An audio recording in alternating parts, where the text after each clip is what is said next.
Langsung aja di Kejadian pasal 18 ayat 16 sampai 33, semoga semua ayat bisa saya bahas. Ambil catatan karena kita akan belajar banyak.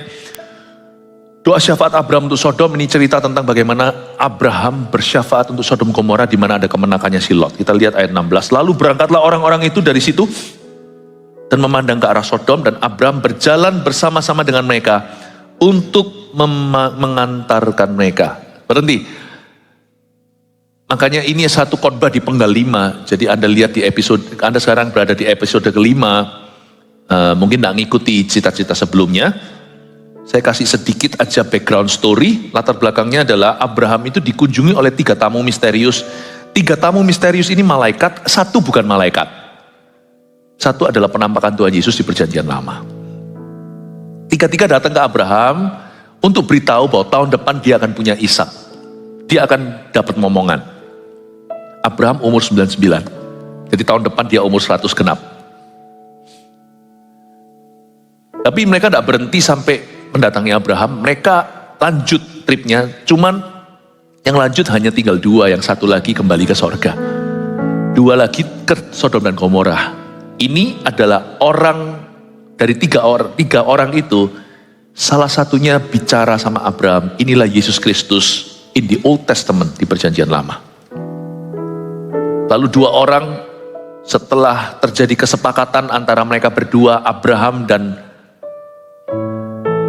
pribadi yang jadi pemimpin mereka bertiga, setelah terjadi dialog serius, 2 itu pergi dan diutus ke Sodom Gomora. Lalu kita tahu ceritanya, kota itu hangus, di bumi hanguskan.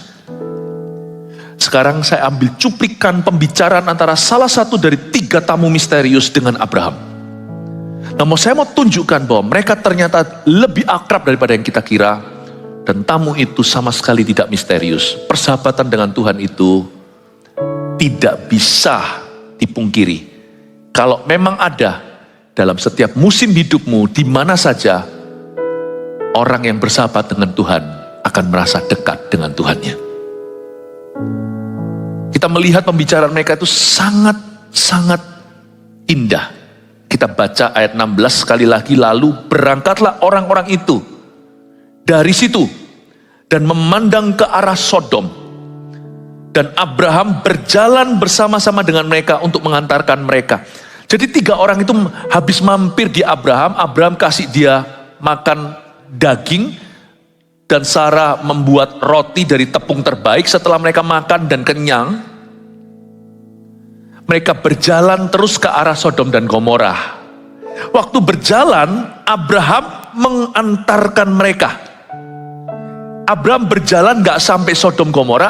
Abraham berjalan sampai mungkin berapa kilometer.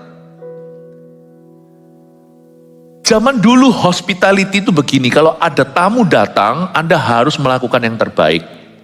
Hospitality di Timur Tengah itu begitu. Jadi kalau ada tamu, mesti disodori minuman.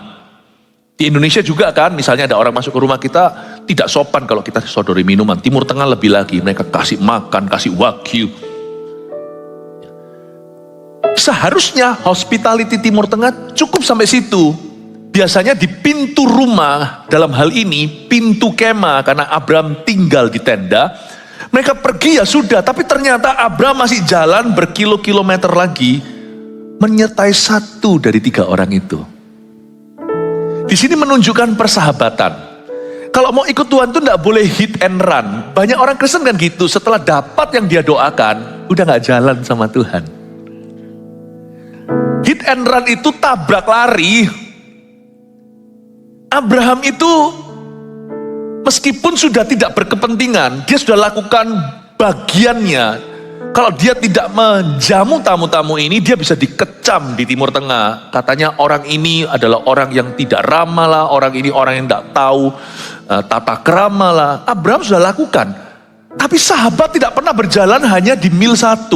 Sahabat itu selalu berjalan di mil 2. Kalau kita ikut Yesus itu tidak boleh sekedar sampai cuman datang ke gereja. Ke gereja itu jemaat biasa. Sahabat itu pasti ingin terlibat. Pasti. Jikalau kita puas jadi jemaat bukan jadi sahabat, lama-lama something wrong with your spiritual life. Sesuatu yang salah. dengan hidup rohanimu. Gak mungkin lah. Gak mungkin dosis itu gak bertambah dengan Tuhan, itu gak mungkin. Gak mungkin orang gak terbeban. Abraham sudah selesai lakukan duty-nya, dia masih jalan lagi, masih ngobrol-ngobrol. Dia gak hit and run. Jalan serta Yesus, jalan sertanya setiap hari. Jalan dalam suka, jalan dalam duka, jalan sertanya setiap hari. Jalan serta Yesus, kunci saya yang salah. Serta Yesus selamanya. Ada versi barunya. Today I will walk with my hands in God. Today I will trust in Him and not be afraid.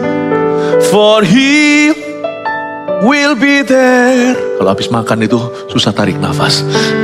For He will be there every moment to share on this wonderful day He has made.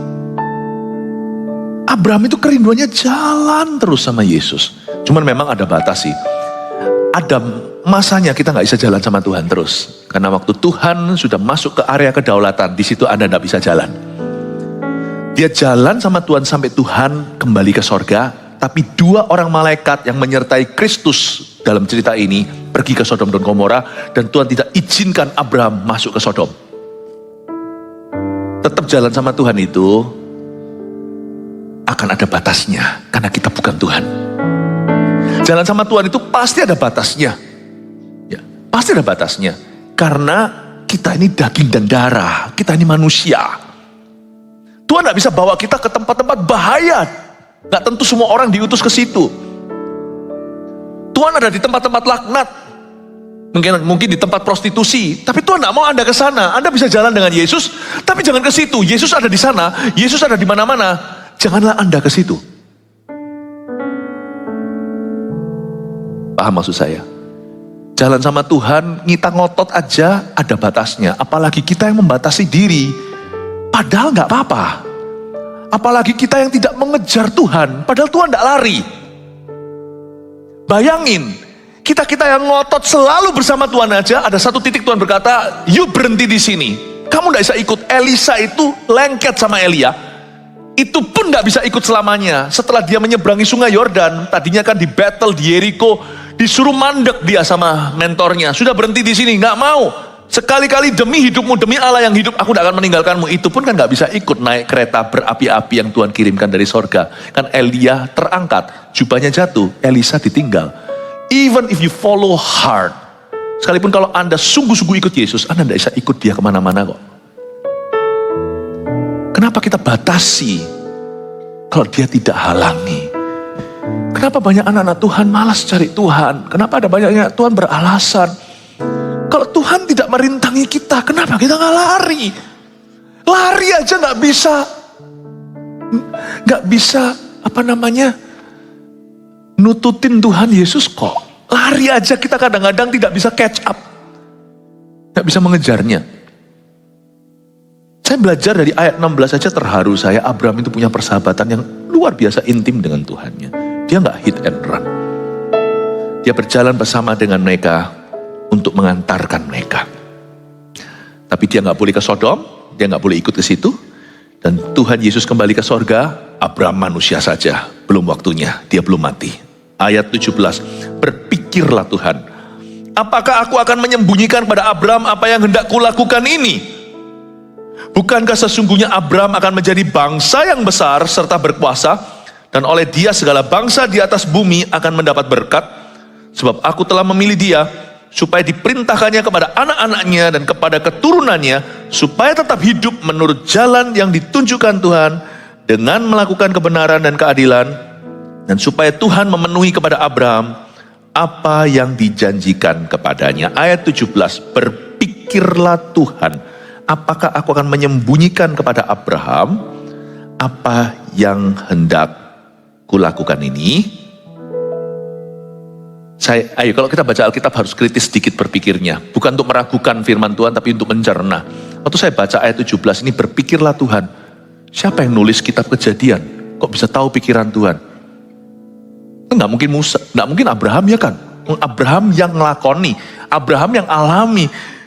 Pernah mikir nggak? Berpikirlah Tuhan, siapa yang bisa menulis pikiran Tuhan? Ini kan inside info, ini informasi, ini intel dalam. Memang firman itu adalah hembusan roh, tapi ditulis oleh tangan manusia. Saya kasih bocoran deh. Kitab Kejadian itu yang nulis Musa. Kejadian, Keluaran, Imamat, Bilangan, Ulangan itu kan mereka fanatik, itu ahli Taurat. Itu Torah. Ditulis oleh Musa kapan? 40 hari 40 malam waktu Musa bergaul dengan Tuhan, gak makan, gak minum. Turun kelihatannya cuma dapat 2 loh batu, tapi dia tulis Torah itu. Di situ Tuhan banyak share sama Musa dalam Shekinah atau dalam kemuliaannya. Gak boleh ada orang mendekati, hewan pun kena pucuk gunung itu dilempar batu, harus dirajam mati. Dan Musa diceritai Tuhan hari itu pikiranku begini, dia mencatatnya. It takes another friend of God to understand another friend of God. Dibutuhkan seorang sahabat Tuhan yang lainnya untuk mengerti sahabat Tuhan satunya. Luar biasa gak? Oh, praise the Lord. Orang bilang begini, di gereja pun harus hati-hati. Orang ex ngedrak, bisa ketemu orang ex ngedrak itu bisa pada tahu, itu dulu customerku. Kadang-kadang LGBT juga sama. Kita yang gak begitu, gak tahu bedanya. Tapi di antara mereka itu ada semacam, telepati gitu. Bisa tahu. So be careful ya. Kalau Anda mau jadi partner sama Tuhan, jangan jadi partner in crime dengan orang. Tapi kita yang harus bisa melindungi, bukan menjerumuskan. Karena dibutuhkan seorang sahabat Tuhan untuk mengerti sahabat Tuhan lainnya. Dibutuhkan sahabat setan untuk bisa menjerumuskan sahabat setan satunya lagi. Yang padahal sudah mau hengkang dari dosanya. Gereja bukan tempat untuk kita menjerumuskan. Gereja bukanlah tempat untuk predator-predator. Baik itu drug kek, atau penipuan kek, atau dosa seksual kek. Hati-hati. Gereja off limit ya. Karena Anania Safira masih bisa terjadi. Jangan sampai terjadi pada satu gereja baru jerah. Pada satu titik Tuhan mempertahankan kekudusannya dalam gereja, 2 orang itu mati. 2 orang itu mati. Memang masalahnya bukan LGBT atau apa. Tapi sahabat Tuhan itu saling mengenal satu dengan yang lainnya. Tidak bersaing. Orang yang suka persaingan itu biasanya malah justru bukan bersahabat dengan Tuhan, malah kedangingan. Saya pelajari di sini, berpikirlah Tuhan. Musa mencatat apa yang Tuhan pikirkan waktu dia berinteraksi dengan Abraham. Musa ini tentunya keturunan Abraham juga. Di Gunung Sinai itu Tuhan mewahyukan apa yang menjadi pikirannya terdalam. Dan ini pikiran Tuhan ayat 17. Apakah aku akan menyembunyikan kepada Abraham apa yang hendak kulakukan ini? Tuhan tanya ini menggambarkan suatu pemikiran Allah. Bukan berarti Tuhan itu gak pasti, gak yakin, butuh nasihat dari kita. Apakah aku sembunyikan atau ceritakan ya sama Abraham? Bukan. Allah bergumul dalam hatinya bukan karena Allah tidak tahu. Bukan karena Tuhan tidak bisa membuat keputusan. Bukan karena God was uncertain atau Tuhan tidak pasti. Bukan. Tapi karena sahabat itu di hati Tuhan berat. Beratnya itu bukan beban.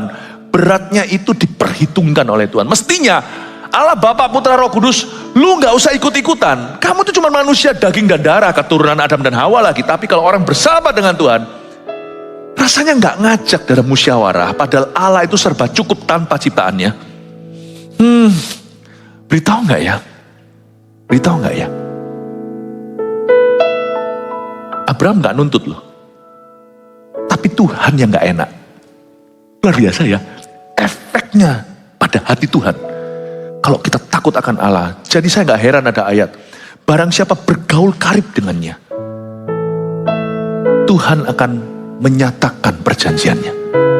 Dalam bahasa Inggrisnya, whoever befriends God in the spirit of the fear of the Lord will reveal His covenant with him. Itu luar biasa dalamnya. Siapa yang berteman dengan Tuhan dalam takut akan Allah, kepada orang itu akan diberitahukan dan dinyatakan, diwahyukan yang tidak diberikan kepada yang lainnya. perjanjian Tuhan. Luar biasa. Tapi jangan hati-hati dengan orang-orang yang ngaku-ngaku, aku ini spesial, aku ini kaum elitnya Tuhan Yesus. Aku dapat pewahyuan yang bisa mengubah firman. Kitab Kejadian ini ada salahnya, kitab Wahyu salahnya, karena dia dapat wangsit dari Tuhan. Tertawa aja, tinggalkan orang itu. Ya, kita bisa jadi sahabat Tuhan, tapi kita tidak pernah menjadi penasihatnya. Jangan mengubah apa-apa. Dan orang yang sungguhan bersahabat dengan Tuhan tidak akan sok-sokan sama orang lain. Malah dia akan bersyafaat untuk bisa merangkul yang lainnya agar lebih dekat. Dia tidak akan menjadi kaum elit, orang lain hanya menyaksikan dia itu luar biasa. Sehingga orang yang begini biasanya merendahkan orang lainnya. Orang kayak gini malah nggak dekat, itu ngaku-ngaku saja. Itu SKSD, orang gitu itu tidak dekat sungguhan, itu hanya sok kenal, sok dekat sama Tuhan. Karena orang yang dekat sama Tuhan akan rendah hati. Orang yang dekat sama Tuhan akan loving, akan penuh kasih. Orang yang sungguh-sungguh dekat dengan Tuhan akan lemah lembut. Orang yang dekat sama Tuhan pasti akan terbeban buat sesamanya. Orang yang dekat sama Tuhan akan suka mengalah, suka mengajar, memimpin dengan teladan. Orang yang dekat sama Tuhan gak akan umbar-umbar, gak akan meninggikan diri di atas yang lainnya. Hati-hati ya, paham ya? Tapi kalau Anda baca di sini, Tuhan yang di dalam hati Tuhan ada suatu perasaan berkecamuk. Sebenarnya tidak perlu seorang manusia tahu apa-apa. Keputusanku daulat keputusanku. Tapi Tuhan hari itu buka pintu di ruang rapatnya. Seolah-olah keputusan Tuhan itu tidak akan dilaksanakannya sebelum dia beritahukan pada sahabatnya. Dia panggil Abraham masuk. Sini, sebelum aku ketok palu, aku mau dengarkan pikiranmu. Bukan karena Tuhan cari nasihat dari kita, tapi karena Tuhan mau kita terlibat. Amin Bapak Ibu Saudara. Cinta itu memang membuat kita aneh. Dahulu kala, saya dari kecil itu sudah jauh dari rumah. Karena dari kecil saya sudah sekolah di Taiwan, sekolah di Singapura. Saya bisa loh zaman dulu, ke restoran itu duduk sendiri. Apa susahnya jadi bujangan? Saya panggil makanan, order, makan sendiri. Sekarang gak bisa. Setiap kali saya makan, aduh ini enak. Istriku di mana? Padahal makannya di kantor, di kantin kantor sendiri. Atau kalau lagi makan gitu, aduh, saya ingat anak-anakku. Aneh ya. Cinta itu membuat kita jadi orang aneh. Dulu I can enjoy by myself. Aku bisa nikmati sendiri. Sekarang, setiap kali kau makan, aku ingat orang-orang yang kukasihi. Yang gini aku tidak mau mereka ketinggalan. Aku mau mereka di sini menikmatinya bersama dengan saya. Orang yang mengasihi Tuhan itu dititik beratkan oleh Tuhan. Di hati Tuhan itu ada efeknya. Amin Bapak Ibu Saudara. Makanya, saya kalau doa tidak pilih-pilih status pendeta atau apa. Enggak. Asal saya lihat orang itu orang benar, saya minta didoakan. Saya tidak mau sembarang didoakan oleh orang. Kalau orang itu orang yang benar, doa orang benar bila dengan yakin didoakan sangat besar kuasanya. Kita kira doa kita didengar karena yakinnya, karena iman kita besar. Tolong perhatikan, itu rule nomor 2. Rule nomor 1-nya doa orang benar. Saya didoakan sama ibu-ibu, bukan meremehkan ya, ibu rumah tangga, bukan pendeta. Tapi kalau saya melihat orang itu orang benar dan gereja mempercayai dia. Kita semua tahu gereja kita hati-hati mempercayai, sekalipun begitu masih juga kadang-kadang sini sana kita masih belajar dari kesalahan. Tapi garis besarnya kita itu sangat selektif. Kalau ada orang-orang yang kita pasang untuk mendoakan, saya pastikan orang-orang itu sudah kami seleksi. Meskipun sekali-kali kita masih belajar dari kesalahan, namanya manusia ya kan. Asal saya melihat orang itu orang benar, kalau saya tidak kenal dia, orang benar lain mempercayai dia, saya aman kok. Saya tidak akan pilih-pilih pendeta atau siapa yang doakan saya. Atau imannya besar, atau orang itu pernah mengadakan mujizat. Kalau orang benar itu ada titik berat di hati Tuhan. Dia kalau buka mulut itu malaikat semuanya diem minimal. Gak tentu dijawab atau dikabulkan. Ada orang yang berdoa koar-koar, malaikat masih bicara sendiri. Tapi ada orang-orang tertentu kalau dia mulai buka mulut dan berkata Tuhan, diem. Satu divisi di sorga itu diem. Dengarkan, dia mau ngomong. Anda punya kabut di hidupmu. Dan Anda akan terkejut. Yang bergelar pendeta pun tidak tentu didengarkan. Malaikat pun tidak mau mendengarkan. Gak tentu, bukan statusnya, gelarnya, tapi hidupnya dan buahnya. Makanya itu di sini jangan ada yang minder. Aku tidak pernah ke sekolah teologi. Percayalah, saya itu pernah ke sekolah teologi 4 tahun lagi. Trust me, not everybody is holy. Gitu aja, saya terus terang beritahu. Saya tidak ngaku-ngaku siapa holy, siapa enggak. Bahkan saya pun tidak menilai diri sendiri. Jangan minder. Kalau Anda dikasih kesempatan melayani dengan segenap hati.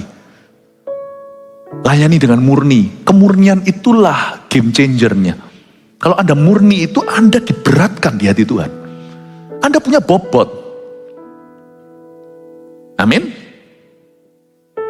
Berpikirlah Tuhan, apakah aku akan menyembunyikan pada Abraham apa yang hendak kulakukan ini? Seolah-olah Tuhan bisa gelisah. Ngomong gak ya. Bukannya Tuhan perlu ngomong sama siapa-siapa. Bukannya Tuhan tidak pasti. Bukannya Tuhan masih belum tentu. Bukan, tapi love and respect make me wonder whether I should tell him or not. Kasih dan respect membuat saya berpikir dalam hati, beritahu dia apa enggak ya.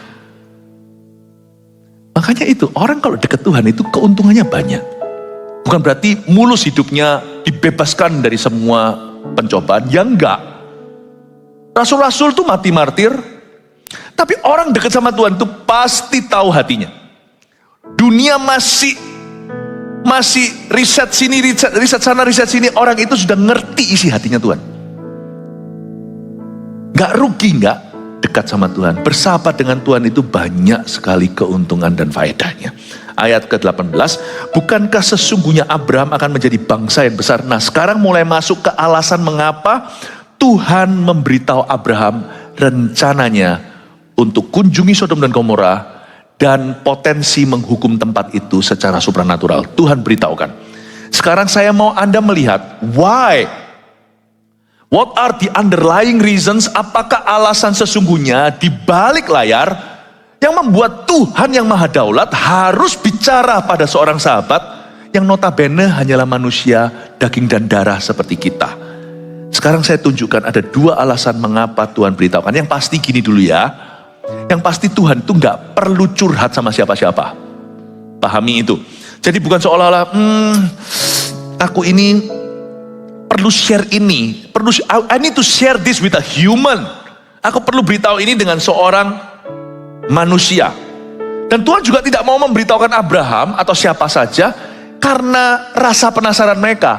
Tuhan itu tidak punya obligasi untuk memberitahu Anda dan saya karena curiosity. Makanya itu lihat, orang ateis bisa mencerca everything about religion, semua agama. Tuhan juga tidak. He doesn't bother to explain to them. Dia bahkan juga sama sekali tidak terbeban untuk menjelaskan ke mereka. Dia tidak terbeban. Kecuali Tuhan akan selalu otak-atik hati nurani mereka. Coba lihat. Jadi yang pasti, sebelum kita lihat alasan sesungguhnya kenapa Tuhan cerita sama sahabatnya, yang pasti bukan karena memuaskan rasa penasaran manusia, atau karena Tuhan butuh curhat. Tuhan tidak butuh itu. Salah satu pengertian saya tentang Allah Tritunggal, ini tidak bisa kita mengerti sepenuhnya di atas muka bumi, di hidup ini. Allah Bapa, Putra, Roh Kudus, ketiganya adalah satu. Allah kita tunggal, tapi Tritunggal itu juga menjelaskan kepada kita waktu penciptaan manusia, Kejadian pasal 1, baiklah kita menjadikan mereka seperti gambar dan rupa kita. Kata kita itu tidak ada musyawarah di musyawarah itu tidak ada Anda dan saya.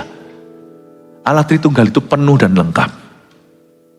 Tidak membutuhkan sama sekali secara emosi untuk kita berada di tengah-tengah mereka. Allah Tritunggal, Allah Bapa, Putra, Roh Kudus, ya Allah yang tunggal itu. Gak perlu you and me for God to feel confident. Karena kalau kita lihat diri kita sendiri, wah cakep, ganteng, tunggu dulu. Berapa puluh tahun lagi mulai kelihatan terbuat dari abu. Ketika mulai keriput, mulai apa, kita itu semakin nampak, kita itu terbuat dari tanah. Kita melihat diri kita di cermin bisa mengagumi. mengagumi diri sendiri. Atau kita bisa berkata, wah, orang yang latihan nge-gym lalu kelihatan bisa mengagumi ototnya sendiri. Yang perempuan kalau mulai langsing kurus 5 kilo, wah seneng sekali. Di mata Tuhan ya terus terang ya, dia melihat kita, dia tahu kita ini debu dan abu. Waktu kita melihat diri sendiri, terserah apa yang kau lihat di depan cermin atau kaca. Tuhan melihat debu dan abu karena dia pencipta kita. Makanya saya tuh gak ngerti kenapa Tuhan tuh cinta sama kita itu. Kenapa Tuhan belani hidup kita. I don't understand.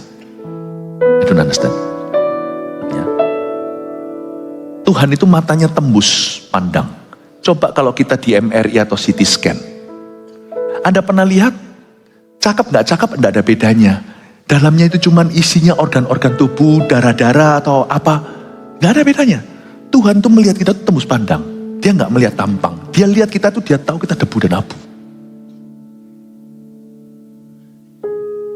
Jadi saya mau beritahu dulu bahwa Tuhan tidak pernah terkesan dan Tuhan tidak dengan kita, Tuhan tidak perlu curhat dan Tuhan tidak mau memuaskan rasa penasaran kita. Lalu sesungguhnya apa alasan Tuhan cerita apa-apa sama sahabatnya?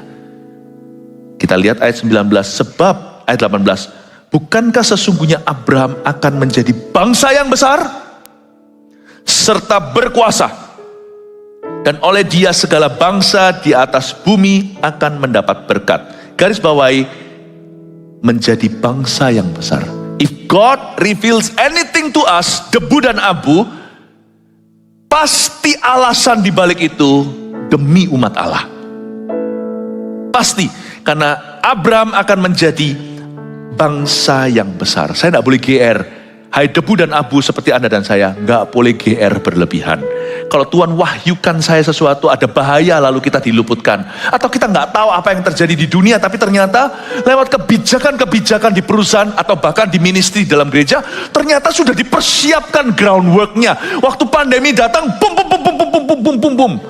Malah justru bukan menjadi kejatuhan, malah menjadi momentum. Misalnya media dan sebagainya. Kalau Tuhan wahyukan apapun yang kesannya disengaja dalam bentuk sebuah pernyataan, atau yang tidak disengaja dalam bentuk kebijakan, remember this, itu bukan karena hoki, bukan karena arah anginnya, feng shui-nya dapat. Atau itu bukan karena tanggalnya itu tepat. Seperti sekarang orang mau kawin, mau marriage aja cari tanggal yang baik. Not at all. Tahu nggak kenapa? Kalau Tuhan nyatakan atau wahyukan anything yang akan menjadi berkat besar dalam hidupmu, it's always for God's people. Dia nggak lihat Abraham saja, sekalipun Abraham sahabat. Karena Abraham akan jadi bangsa yang besar. Aku lakukan ini untuk Israel. Saya merasa saya ini banyak keciprat berkat. Benar. Misalnya, kalau kita ada sakit, penyakit.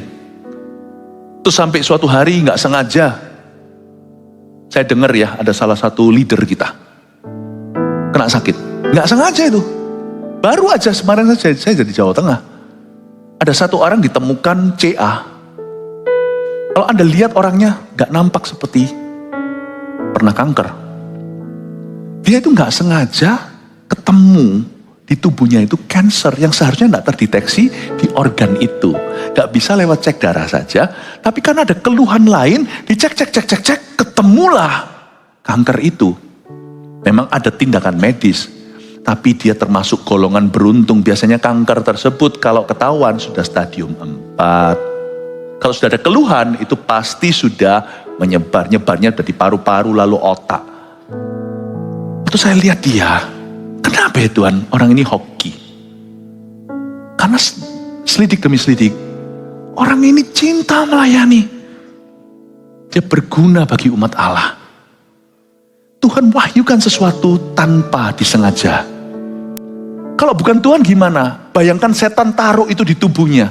Suatu lalang di dalam badan. Tapi ketahuan, itu setan tidak bisa tertawa. Aku taruh di situ supaya stadium 4, stadium sekian masih awal sudah ketahuan. Bukan karena Tuhan sayang sama orang ini aja, itu iya. Tapi juga bersamaan dengan itu, demi umat Tuhan yang besar. Karena Tuhan sayang gerejanya. Tahukah Paulus berkata begini, si ini sakit, hampir mati. Tapi supaya aku tidak bersedih berlebihan karena orang ini berguna bagi jemaat-jemaat yang ada, Kolose, Filipi, maka Tuhan sembuhkan dia.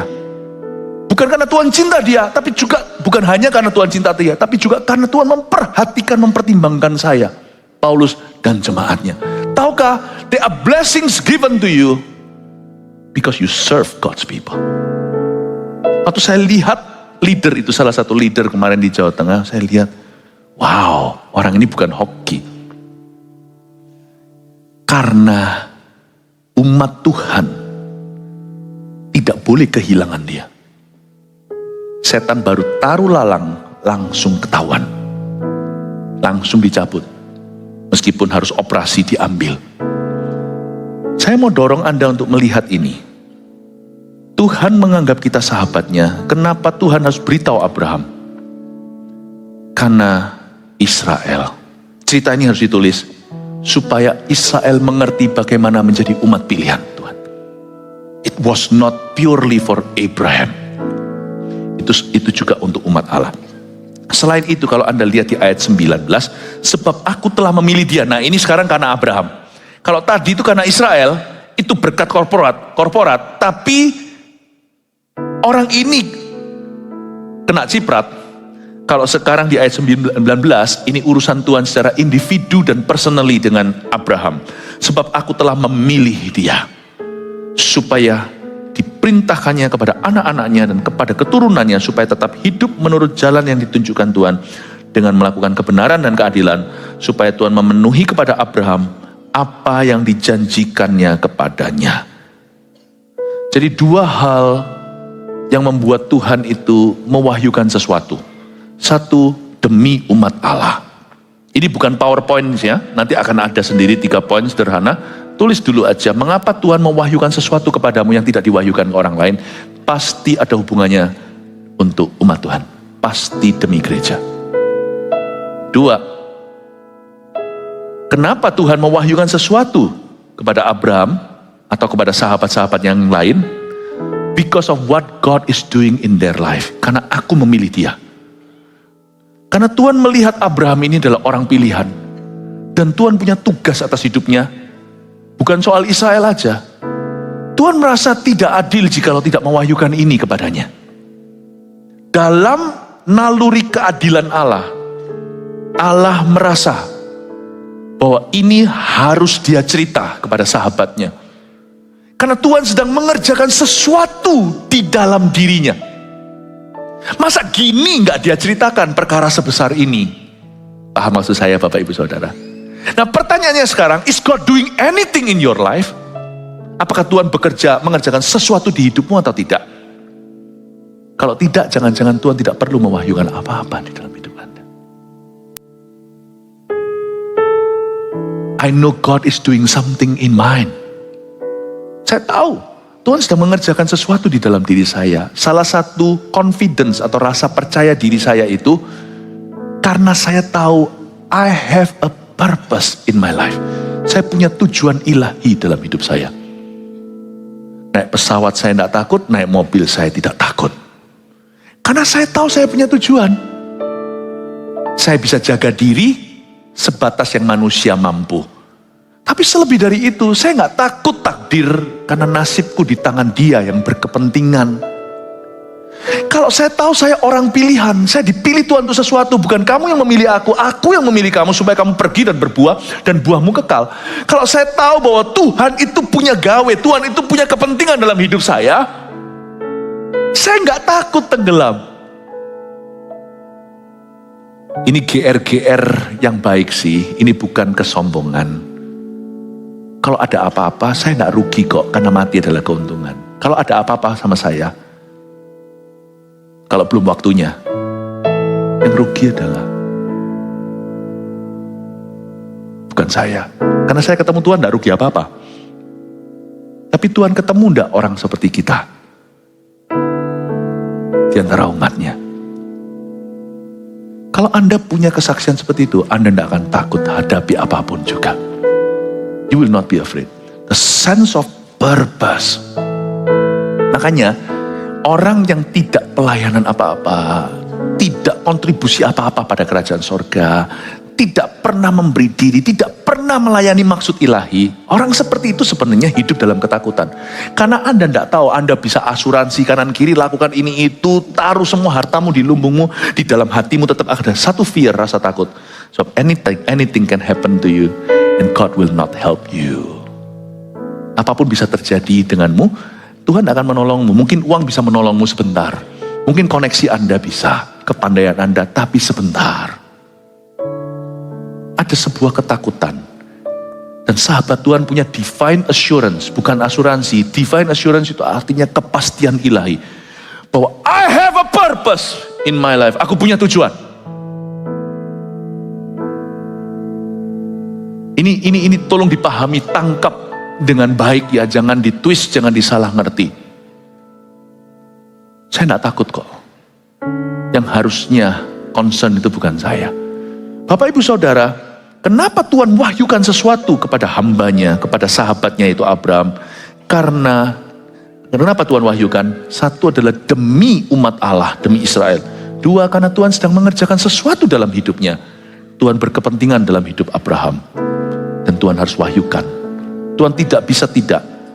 Tuhan tidak bisa merahasiakan sesuatu. Meskipun Tuhan tidak beritahu Abraham segala sesuatu. Karena ada dalam ayat Alkitab, Abraham maha tahu. Tapi Tuhan pasti akan beritahu sesuatu kepada Abraham jikalau dia perlu tahu. Abraham pasti diberitahu. Karena Allah sedang mengerjakan sesuatu yang ilahi di dalamnya. Orang ini pilihanku. Paulus lagi down pun Yesus berdiri di sebelah kanannya dan berkata, jangan takut Paulus, aku punya banyak pengikut di kota ini. Bukan karena Paulus spesial, tapi karena Paulus melakukan pekerjaan Tuhan. Because Paul bahasa Inggrisnya did the Lord's bidding. Kata bidding itu bahasa Inggrisnya seperti taruhan. Xiao, taruhan. Kita mempertaruhkan hidup kita untuk Tuhan. Barang siapa kehilangan nyawanya akan memperolehnya. Tuhan akan mempertahankan nyawa kita. Paulus diberitahukan dia down aja sudah menjadi serious business, sudah menjadi suatu dia sudah menjadi perhatian Tuhan. Dia lagi down aja. Paulus tidak boleh down. Orang ini kalau down, nanti semua orang down. Tuhan langsung encourage dia, langsung kuatkan dia dan berkata, kamu jangan takut. Seluruh kota ini banyak pengikutku. Biasa. Elia lagi down, minta mati, depresi. Tuhan datang ke gua itu dan berkata, masih ada 7.000 orang yang tidak mencium kaki Baal. Kamu get out dari sini, urapi Elisa.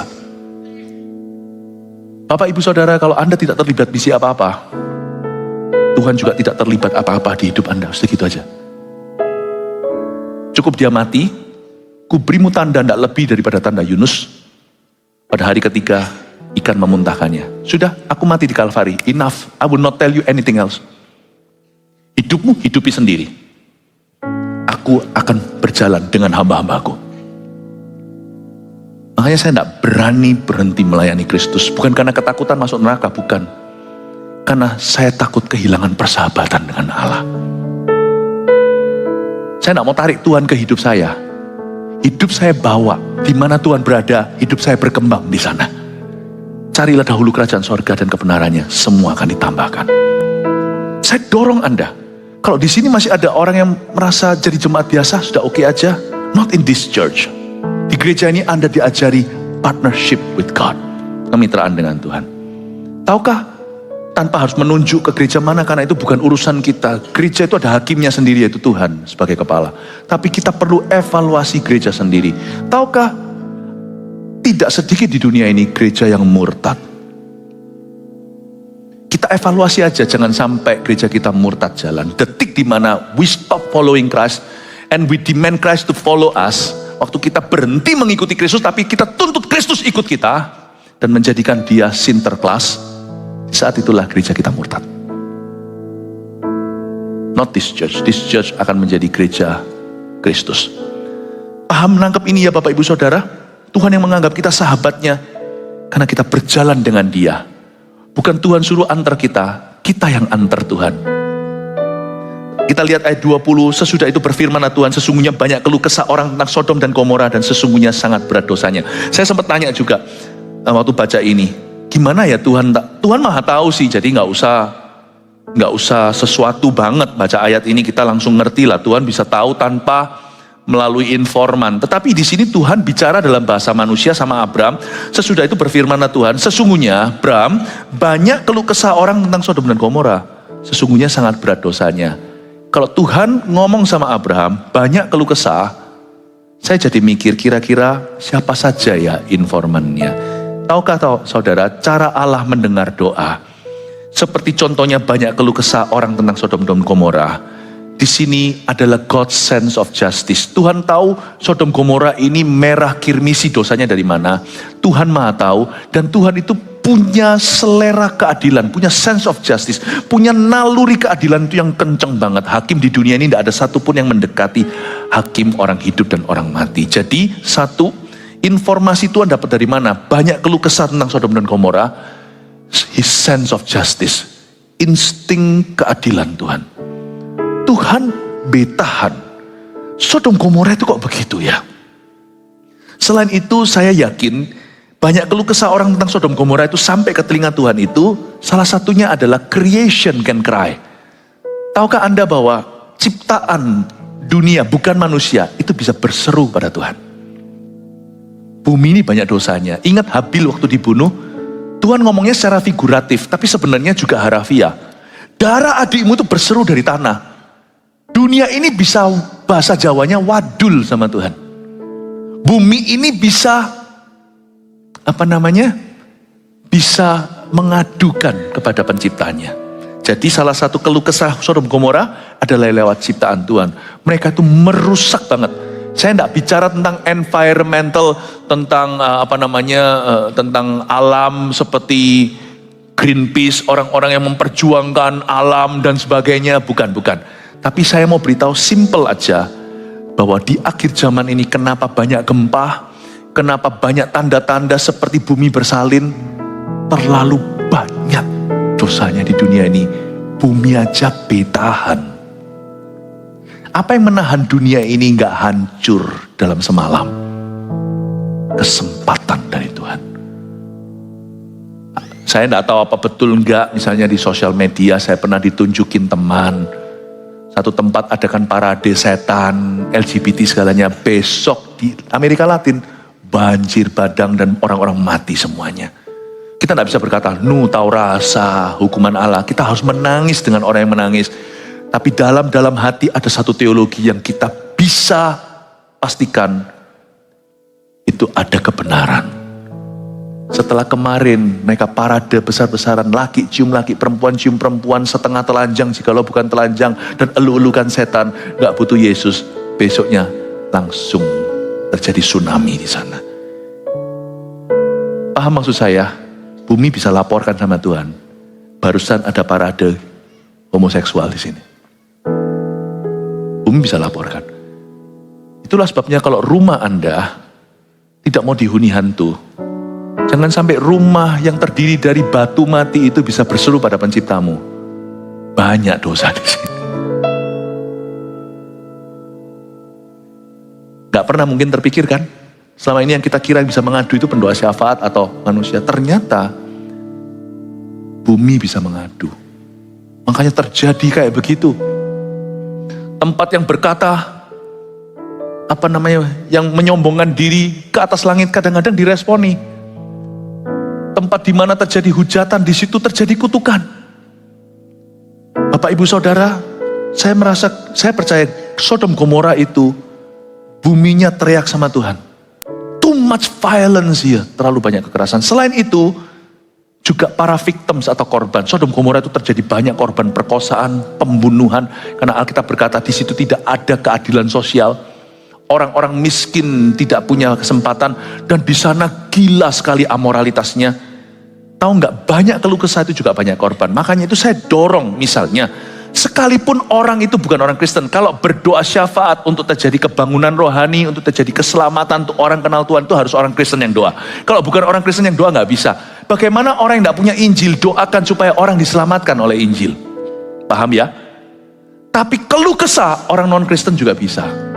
Makanya itu kita jangan menabur kejahatan di mana-mana. Karena keluh kesah orang ini, kalau kita menekan orang berlebihan, bisa jadi buruh kita, Bisa jadi teman kita yang kita rugikan. Bisa jadi strangers, orang asing, gak tahu siapa di jalanan. Pokoknya kita itu orang jahat deh. Orang yang melukai terlalu banyak orang. Tahukah? Di Sodom Gomora itu banyak victim. Mereka pun bukan orang benar. Tapi mereka teriak sama Tuhan. Orang-orang di sini jahat. Itu didengar sama Tuhan. Dengar. Saya baru mempelajari sesuatu. Kita kalau baik itu jangan cuma di gereja. Mata Tuhan melihat kita di mana-mana. Saya kalau sama tukang parkir misalnya, saya baik hati sama mereka. Karena sekalipun mereka bukan orang Kristen misalnya, mereka tidak bisa mendoakan saya untuk kemajuan firman, mereka tidak bisa mendoakan saya untuk rencana Tuhan yang ajaib. Tapi semoga paling tidak mereka berkata, orang ini baik. Orang ini baik. Saya tidak ada keluhan, tidak ada intel beritahu Tuhan, Philip itu jahat. Anda lihat Dorcas di Kisah Para Rasul, sekalipun yang membangkitkan dia bukan orang-orang itu, yang kasih report yang baik, yang membangkitkan itu Petrus. Petrus berkata, Dorcas, Tabita, suruh bangkit dari maut. Tapi yang nangis itu loh yang menggerakkan Petrus untuk doakan. Itu sampai ke hati Tuhan, sampai Tuhan itu tuntun si Petrus itu dibawa ke kota itu untuk bangkitkan Tabita. Tapi pada waktu sebelum Petrus datang, itu orang-orang yang mendoakan dia itu orang-orang yang pernah dikasih yatim piatu, janda-janda yang sama dia dirajutkan pakaian, sweater-sweater. Itu semua nangis-nangis. Ini orang baik loh, orang baik loh. Itu sampai ke Tuhan ternyata. Meskipun Tuhan tidak akan pakai mereka untuk membangkitkan, karena mereka tidak punya Roh Kudus, tapi proposal mereka diterima loh. Sadarkan, proposal mereka diterima. Dia ini orang baik loh, dia mati begini ini loh, ditunjukkan sweaternya. Sampai Petrus felt so annoyed, sampai dia merasa terganggu, orang-orang itu disuruh keluar. Memang mereka berguna sampai taraf ini, yaitu proposal. Tetapi untuk mendatangkan kerajaan Allah, harus anak-anak Allah. Petrus berkata, minggir ya. Tabita, bangunlah. Bangkit dia berdiri, yang nangis-nangis itu tidak bisa bangunkan. Tapi ada satu poin yang penting sekali di mata Tuhan, bagi Tuhan, Tuhan mendengar loh orang-orang yang mengeluhkan hidup kita di masyarakat. Tuhan dengar. Dan Tuhan juga mendengar orang-orang yang mengeluh-elukan kita di masyarakat. Ini orang baik loh, orang baik. Cornelius itu orang yang baik kayak gitu. Sampai-sampai malaikat datang ke Petrus, datang ke Cornelius dulu, lalu Tuhan yang datang sendiri sih waktu Petrus lagi berdoa. Kamu pergi, di bawah ada yang cari kamu, buka pintu, ikut mereka. Ikut. Petrus dituntun ke rumah Cornelius. Cornelius belum kenal Yesus, jadi Yesus tidak datang sendiri karena bukan anaknya. Belumlah. Tuhan pakai malaikat untuk beritahu dia, kamu kirim ya pesuruhmu karena dia tentara. Kirim ke jalan lurus tempat penyamak kain namanya Simon. Yang kamu bawa bukan penyamak kain itu, yang kamu bawa adalah tamu di rumahnya yaitu Simon Petrus. Kamu bawa ke sini. Anda lihat ya, Cornelius itu baik hati. Semua orang tahu bahwa dia itu memberi banyak sedekah kepada bait Allah Yahudi. Dia seorang yang simpatisan sama orang-orang sama orang-orang Israel.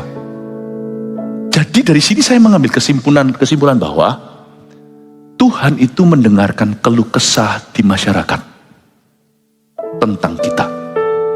Dan Tuhan itu sampai ke telinga kita hal-hal baik yang kita lakukan. Itu ada. Makanya kalau jadi sahabat Tuhan itu tidak boleh hanya di gereja, harus di masyarakat.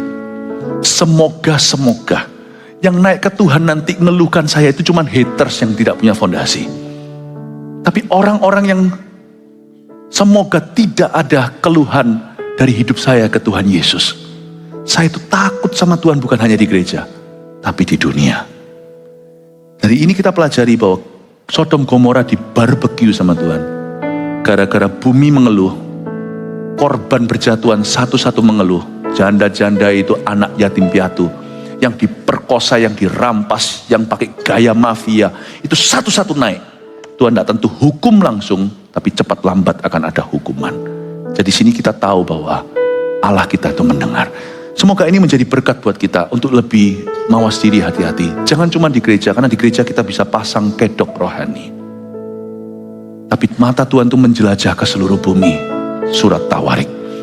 Sedikit lagi ya, lalu kita selesai. Ayat 21, baiklah aku turun untuk melihat apakah benar-benar mereka telah berkelakuan seperti keluh kesah orang yang telah sampai kepadaku atau tidak. Aku hendak mengetahuinya. Ayat 21 ini bisa membingungkan kalau kita tidak kenal Tuhan sungguhan, kita bisa kira kalau Tuhan tidak tahu. Tuhan butuh riset dulu, enggak sih. Baiklah aku turun untuk melihat itu hati Tuhan. Tuhan itu kalau hukum itu, mau hukum kita itu Tuhan selalu berlamban-lamban. Aku mau turun untuk melihat itu, dengan kata lain, aku mau ke sana bukan aku sendiri. Aku utus 2 pesuruhku minimal untuk berdialog dengan mereka. Dimediasi. Masa nggak ada sih? Meskipun Tuhan tahu hasil akhirnya, tapi Tuhan tidak akan berhenti mencoba.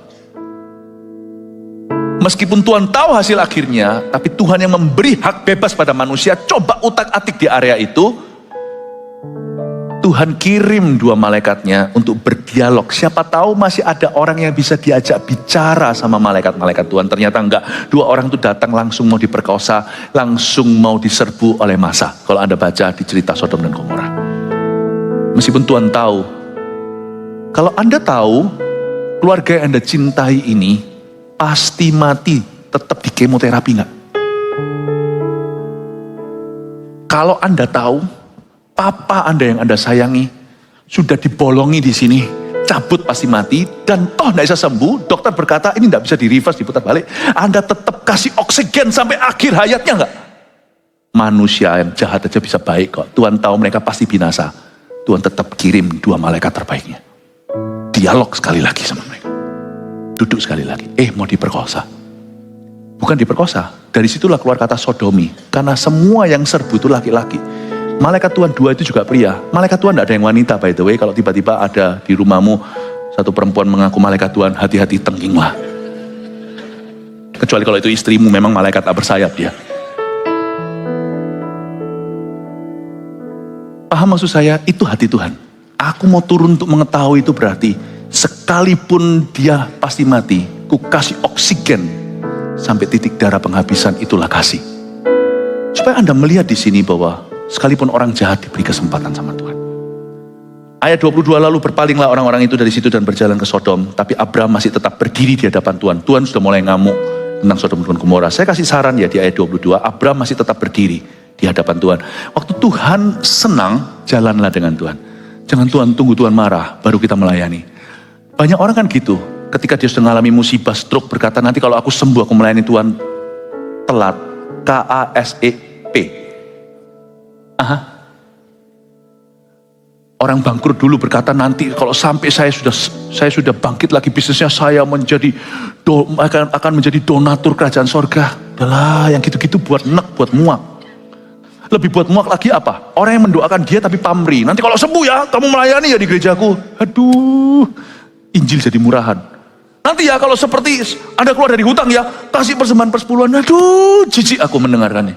Kalau Anda bantu, orang sudah terpuruk, nggak usah tuntut apa-apa. Tapi kalau orang tunggu terpuruk, dia baru janji-janji sama Tuhan, nggak ada kemuliaan, yang ada hanyalah kemuakan. Udahlah, minta tolong aja sama Tuhan, nggak usah janji apa-apa, itu lebih mulia. Jadi kalau Tuhan lagi happy, walk with Him. I suggest, saya sarankan, kalau Tuhan lagi please, lagi happy, terjadi gerakan di mana, terjadi aktivitas rohani, jalan di situ. Jangan perlu disuruh seperti bagal atau keledai liar yang harus dicambuk, dikasih tali les, baru jalan. Jangan. Sukarela. Tapi kalau Tuhan angry, don't walk. Berdiri.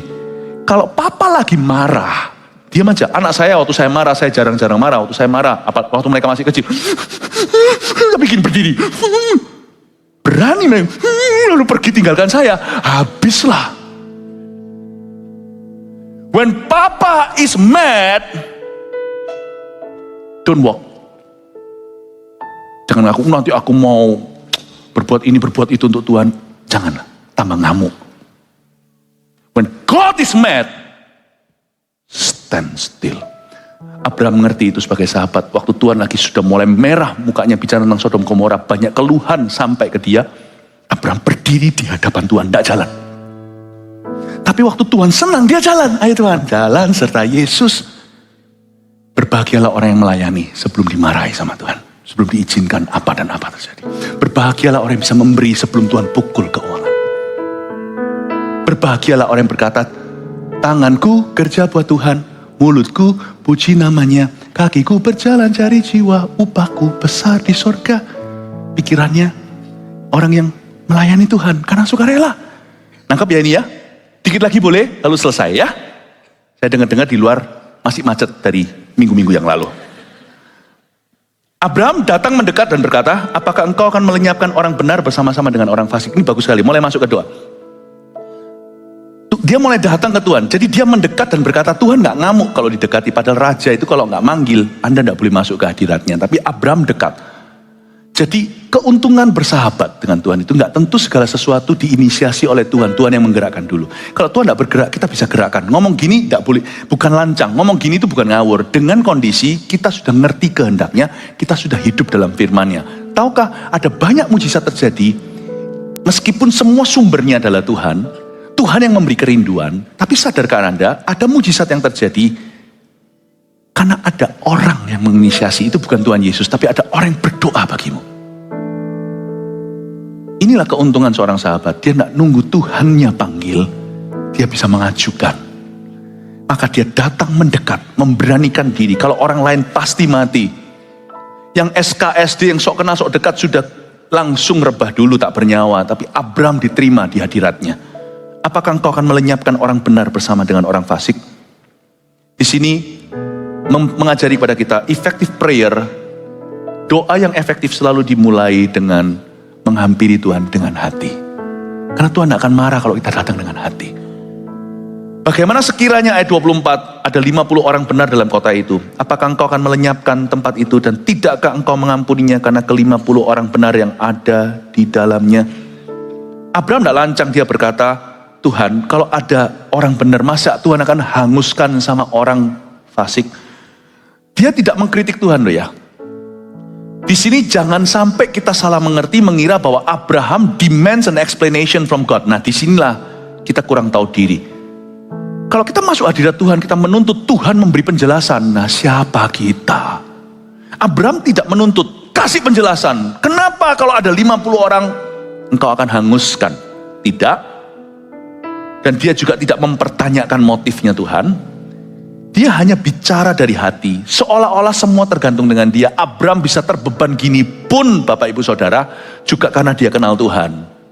Andai kata Abraham zaman dulu belum dapat pernyataan firman. Zaman dia sebelum Haran masih di Ur Kasdim, di tempat penyembahan berhala, di rumah papanya.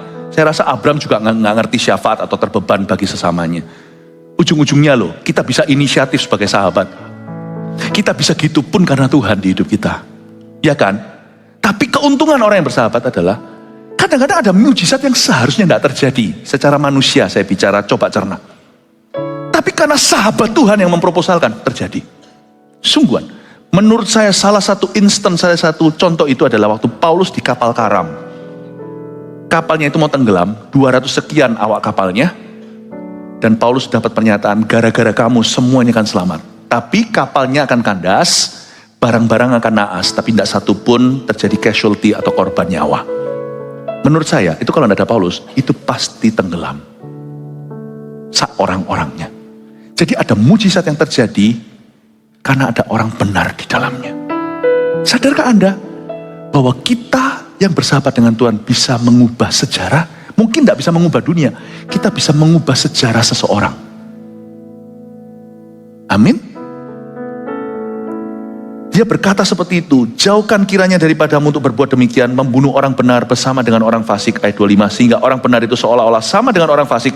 Jadilah kiranya yang demikian daripadamu, masakan hakim segenap bumi tidak menghukum dengan adil, dia tidak menggurui Allah. Tapi kalau kita lihat ayat 26 sekarang, Tuhan berfirman, jika ku dapati 50 orang benar dalam kota Sodom, aku akan mengampuni seluruh tempat itu karena mereka. Abraham menyahut begini, sesungguhnya aku telah memberanikan diri berkata kepada Tuhan, walaupun aku debu dan abu. Ayat 27, Abraham sedekat itu saja tidak SKSD.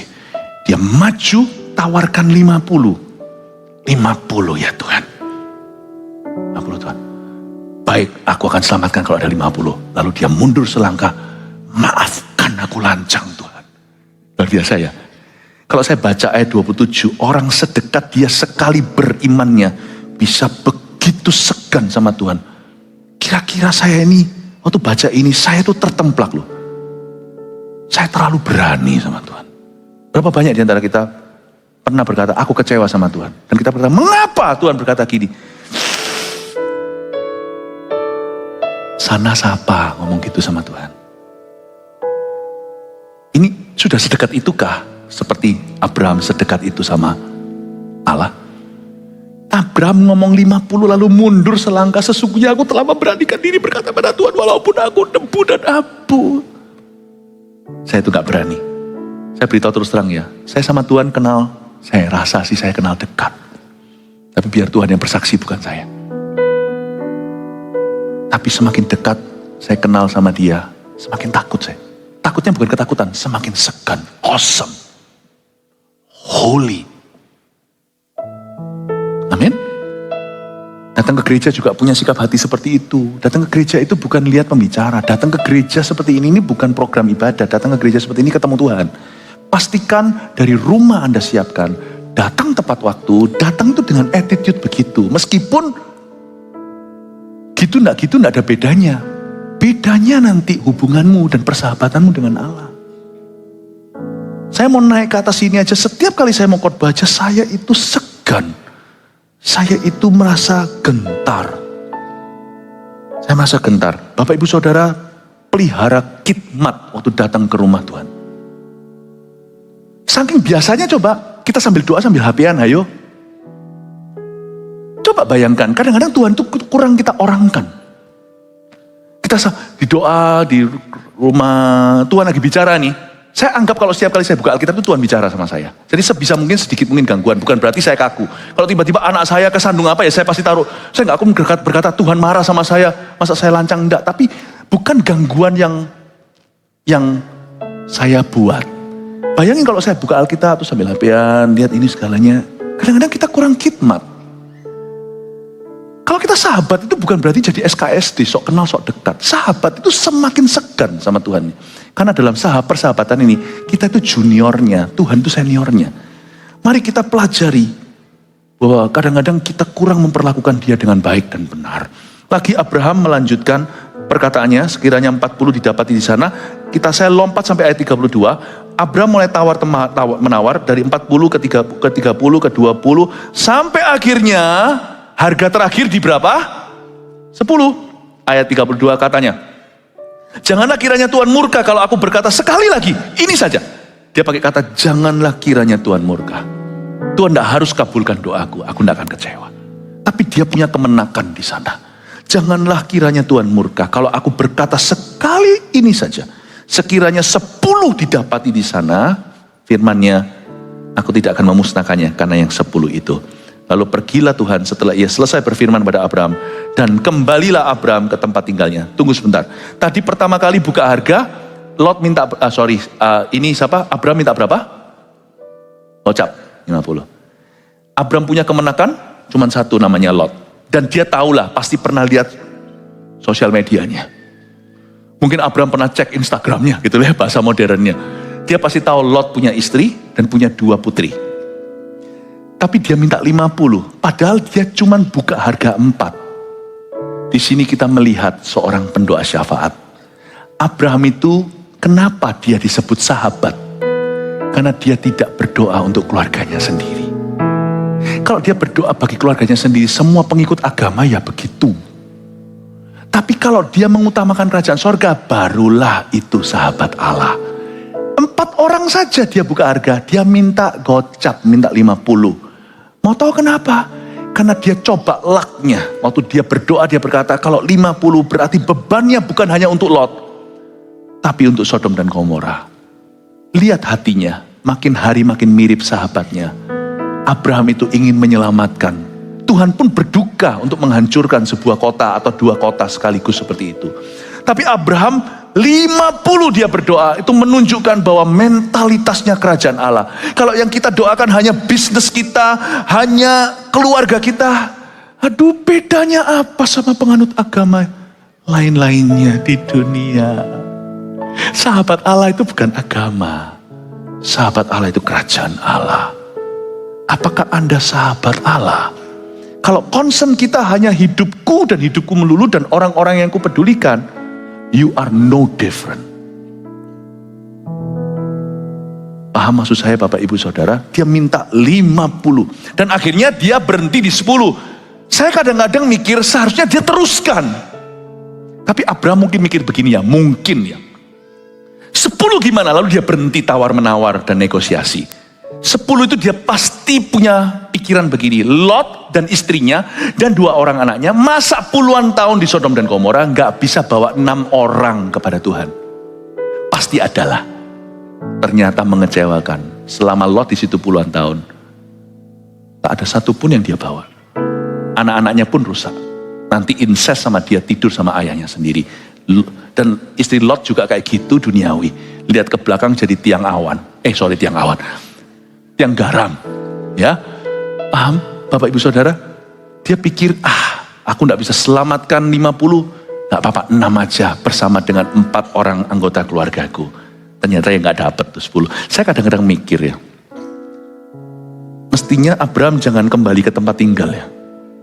Teruskan lagi gitu loh. Tuhan, sorry. 5 dikasih enggak? Kira-kira dikasih enggak ya? 5 pun enggak ada loh, karena Lot cuma 4. Kalau akhirnya Abraham berkata, sudah enggak usah ada orang benar, ada Lot seorang kau selamatkan. Dikasih enggak? Enggak tahu, saya enggak tahu. Tapi sahabat tahu batasnya. Sahabat tahu batasnya, dia melihat raut wajahnya. Dan dia tahu bahwa Tuhan merasa sudah cukup.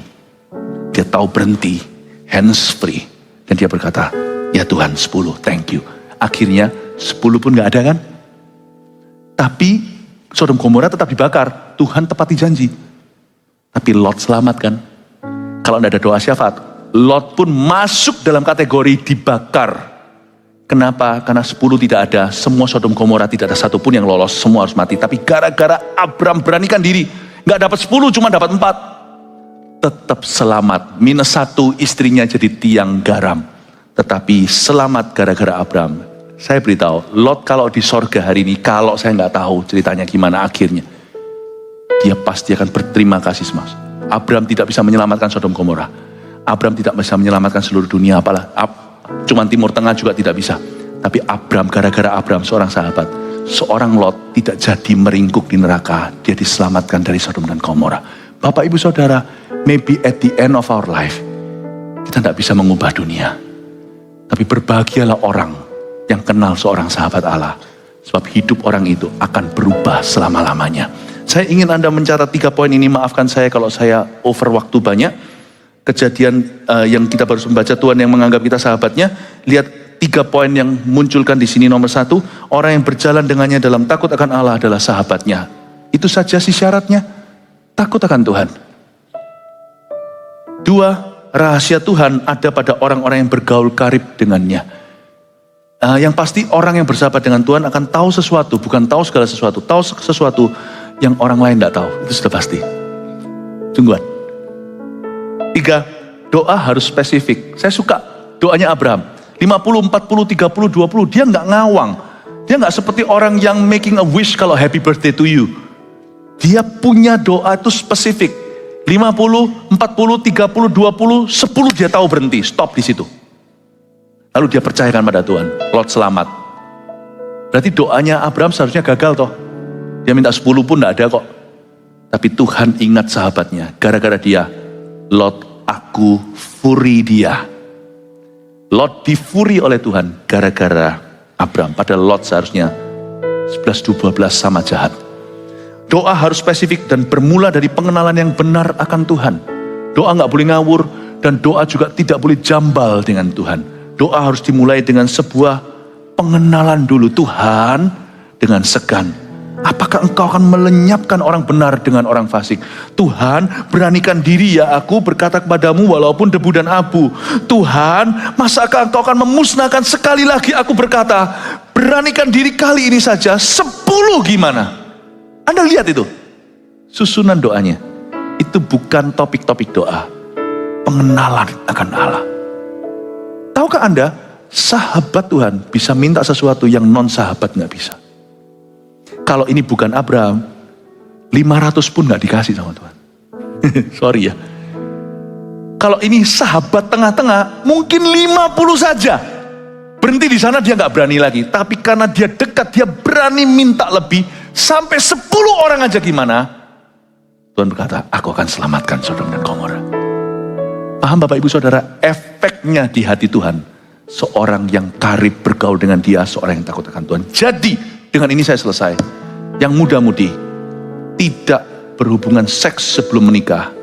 Itu menentukan nanti doamu dalam rumah tanggamu. Jangan main-main. Jangan kira di holy matrimony di depan lalu habis itu tiba-tiba kita sahabat Tuhan. Kalau tidak bergaul karib sejak pacaran, siap-siap di dalam pernikahan Anda doa minta 50 pun tidak berani. Dan kalau jambal minta 500 pun Tuhan tidak kasih. Bapak Ibu di sini yang punya bisnis usaha, jujur sekalipun kita dirugikan ya jadi biaya kuliah lah. Kalau kita dirugikan lain kali jangan jatuh di lubang yang sama. Tapi daripada kita membalas pakai cara mafia. Kalau Anda halalkan segala cara. Dengan Anda pakai cara Tuhan sekalipun terkesan merugikan. Apa-apaan tampar pipi kiri kasih pipi kanan. Tapi nanti di long term karirmu. Itu akan beda pergaulanmu dengan Tuhan dan apa yang akan Tuhan wahyukan. It's always worth it hidup kudus itu. Hari ini dalam pelayanan Anda jujur, Anda mengalah mengasihi atau Anda lakukan sekehendak hati, itu kan beda nanti. Bapak Ibu Saudara, menjadi sahabat Tuhan itu faedahnya panjang. Amin Bapak Ibu. Semoga jadi berkat buat Anda. Terima kasih sudah menunggu. Mari kita semua bangkit berdiri.